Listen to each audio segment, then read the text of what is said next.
The best way to get to know Buzz is to spend time in it. Click around, get a feel for how you want to use Buzz and what's going to work best for you. Okay, so I'm sitting here on your homepage where you'll see all of your courses. And because we have different domains, you may have to go to different domains to see all of your courses, but this is what it will look like when you get there. First thing I'll point out is just some things on the homepage. You have an announcements tab right here. Always pay attention to those announcements. Don't leave those unread. Make sure you take note, okay, of the announcements.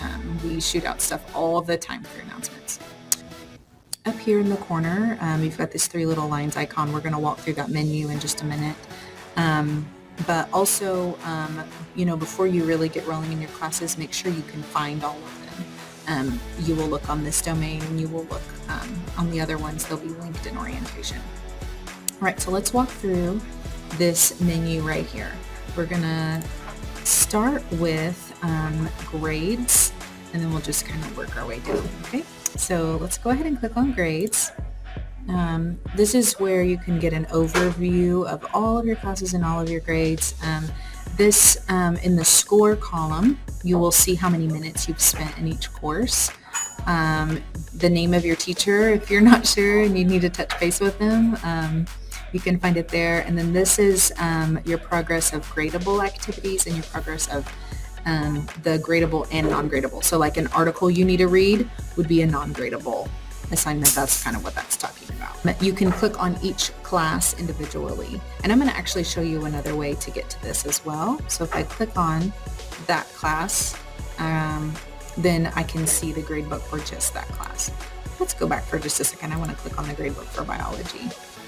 Okay, so let's go through all you're going to see. One thing you're going to see is a list of all the assignments you're going to do for the whole semester right here. Okay, it's a little overwhelming right now.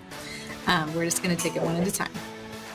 Okay, then as we go across, this is the score that you made on this assignment.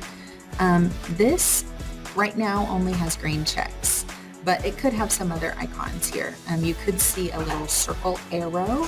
That means your teacher has allowed you to retry this assignment. You could see a little black sheet of paper.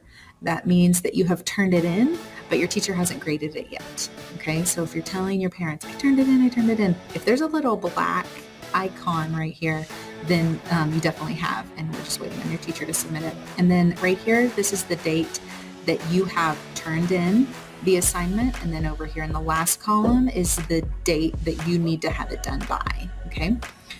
If you don't have it done by this date over here in the last column, then you will earn a temporary 0 for that assignment. And as soon as you complete the assignment, then that 0 will be replaced with the grade you earned. Okay, it's always best to stay on track and try to meet these goals. I would use this to plan your week. Okay, every week. And I would even encourage you, especially if you're getting started on day 1 on August 16th, I would really encourage you to maybe even stay a day or 2 ahead of these dates so that when emergencies arise, because they will, then you have a little wiggle room and it's not really an emergency. Okay, I told you I would show you another way to get to this page. So let me do that now. We're on our home page. On the course card down here, we've got these 2 little icons. You can go straight to biology's gradebook by clicking on this icon right here. Okay, takes you to the same place. All right, let's continue down. Notes is not a place you're gonna go a whole lot. You can navigate that and click around on that and see if that's something you want to do. I would encourage you to take handwritten notes for the most part. I know that's funny coming from a virtual teacher, but handwritten notes are very valuable, especially as a math teacher. Sometimes you just have to work out problems, and so I would definitely encourage handwritten notes. Communication is where you can find all of those announcements we talked about. Also, sometimes we will send messages directly to you in Buzz, and so that's where that kind of stuff. You'll get a little notification if you have anything in communication. You can also go there to email us directly through Buzz. If you don't want to go to your Gmail and email us through there, you can do it through Buzz. Okay. And then lastly, the calendar. So I'm only enrolled in environmental science and biology right now. So I'm only seeing 2 different colors of dots. but you can click on each day. When you see a dot, you know you have something due that day. And also it will show you things like no school days. Okay, so on September 6th, we've got Labor Day. Your teachers won't be available that day. If you want to work, you can, but you won't have anything due. Let's talk about activities. There's 2 ways you can get to your actual course content. You can actually just click on the picture of your course card, or you can click on this little button right here, activities. Okay, it'll take you to exactly the same place. You will see your teacher's landing page. The most important things on this landing page are ways to contact your teacher and ways to schedule an appointment with your teacher. Okay, you'll have a link to our appointment calendar, and that needs to be a place you frequent. Okay, we want to meet with you a lot, and you schedule those appointments.